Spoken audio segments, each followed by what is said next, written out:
Hello, Terry. Dave, good morning. How are you? I'm fine, thank you. How are you doing? I'm good. I'm good. Thanks very much for doing this. My pleasure. I understand that you have some tips for people who may be buying their first cell phone, maybe senior citizens. Yes, we do. We recommend, after copious research, that the new entry into the senior cell phone market goes with a prepaid program.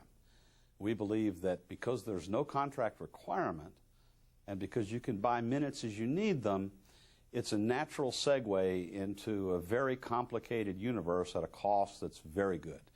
Our findings are that you can obtain a handset or a phone for less than $15, and you can get service for as little as $7 a month.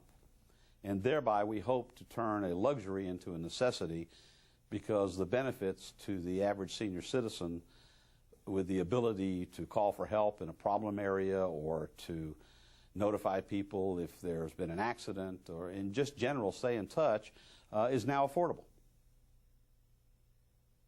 Why do you think some seniors have shied away from cell phones? Is it the complication, the cost? Just what? Well, I think you've hit the two big bottlenecks for purchase of a cell phone. Number one is the cost. We're looking at somewhere between 13 and 19 million seniors that don't have cell service.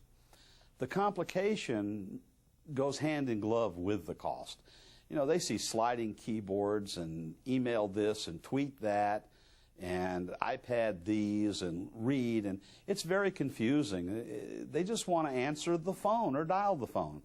And so by entering the market through the prepaid simpler phone, a senior phone that has big buttons, that has a clear display, oversized numbers, and maybe even hearing aid compatibility, they can enter into the fray and be protected.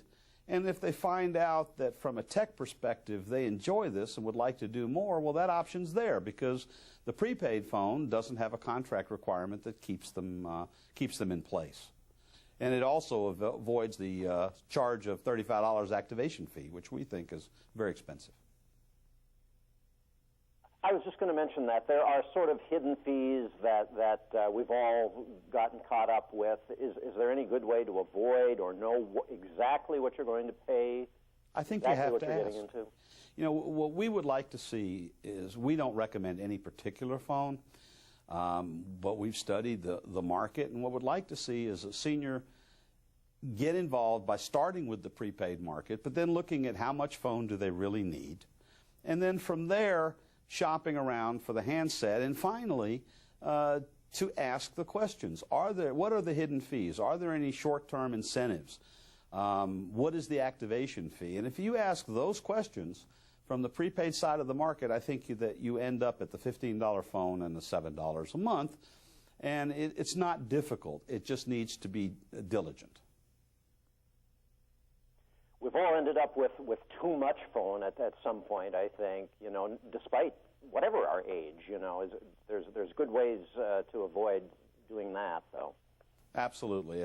I don't need to tweet. I don't need to text. I don't believe that I am so important that an email can't wait till I get home. And the average, you know, the totally self-absorbed nature of some of the social media, while fascinating to one age cohort, I don't think is relevant to the senior who doesn't have a cell phone. This is the person who falls down in the yard and has to have help, medical help, and they want to be able to hit a number and get help. And that's where we see it as well. Dave, thanks very much for the advice. Thanks very much for your time. Thank you for having me.